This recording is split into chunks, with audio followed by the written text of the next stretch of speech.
My man Joe Biden is nowhere to be found, man. Nowhere to be found.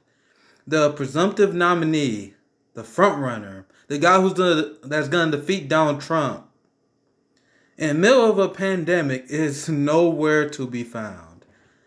We all know why. We all know why that Joe Biden's missing. Um, he clearly has dementia. He clearly is not fit to lead. He's clearly not fit to give an address for a long period of time without stumbling over his words or whatever. So this is we are in a very shitty position right now because Joe Biden's his lack of mental preparedness to be president is why we must defeat him. We must find a way to pull this back. Because what truly scares me about Joe Biden and his potential presidency is the fact if he's not all the way there, if he has to be hid in front of public, we have no leadership. But not only that, if Biden is out of the commission, who will be running the White House? Now, this is a point I have been making because if you are, when you're a president, and we've seen this in the past with George Bush, and you are not the smartest guy, or if you're like Barack Obama and you're willing to be a puppet, if you're willing to allow Wall Street to pick your cabinet, if you're inexperienced, they love those kind of politicians. They love Pete Buttigieg, for example. That's why they wanted to prop him up, because he's a guy with no experience, no bad record, and he is more than willing to follow the direction of the permanent state in order to increase his career prospects. And that is exactly what we're going to see out of Joe Biden. Joe Biden was convinced to run by billionaire friends to stop Bernie Sanders, which seems like it's kind of working now, unfortunately. I don't like it, but I got to call it as I see it, right? Joe Biden is, unless we have a massive turnaround, he's most likely to be nominee, right? I'm not going to give up fighting. The coronavirus made it hard for me to do my canvassing, which I do best. I'm in phone banking as well. But I feel like having a person-to-person conversation on how I win over voters. I'm not a really big fan of phone banking. But based on what I see on Joe Biden, when he becomes president, the whole executive branch will be ran by the permanent state. And I know what you guys thinking. I like the term permanent state over deep state because it's true. It's true. You got unelected officials who are there as career officials, and the amount of influence that these people have on politicians and people in power is huge. We've seen it in the Obama administration. He came out and had all those amazing promises about what he's going to do. He got in, and the permanent state pretty much took over. Those are the Wall Street goons, the CIA, the Pentagon. And Barack Obama, even with my disagreements, is 100% a competent leader. 100%. George Bush was an idiot, but he knew what he was doing. He was an idiot, but we know what he was doing.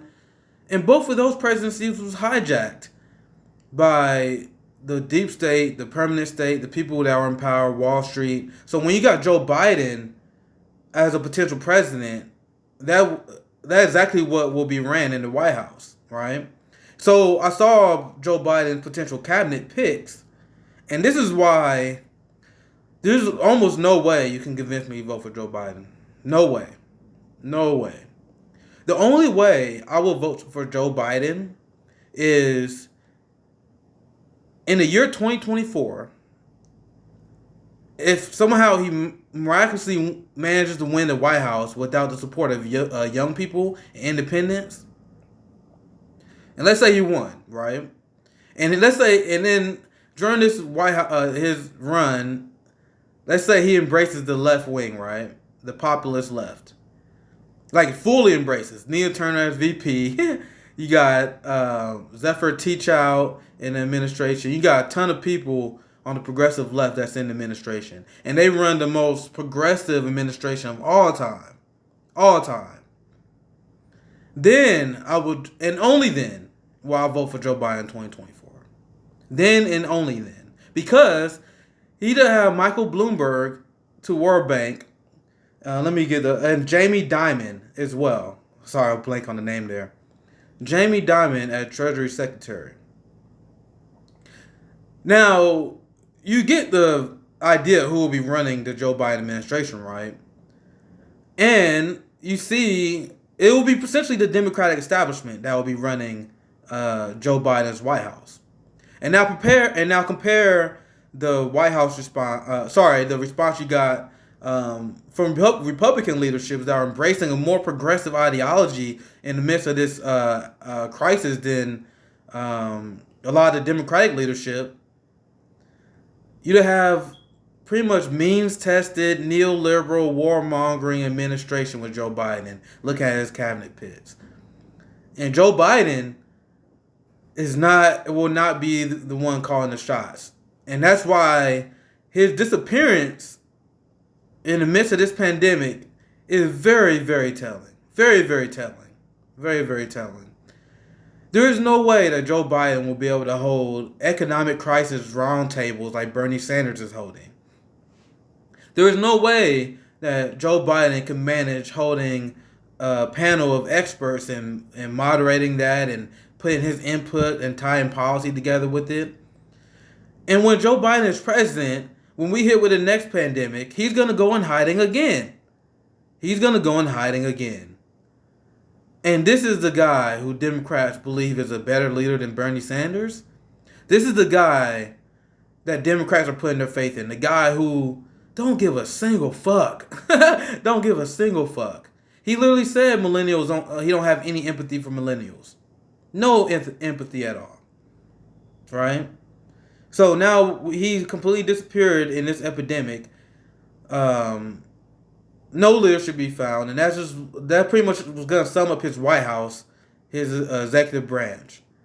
He's not gonna be one making decisions. The absolute worst of the swamp will be running his administration, and the way Joe Biden handling this crisis is just straight up disqualifying. Disqualifying.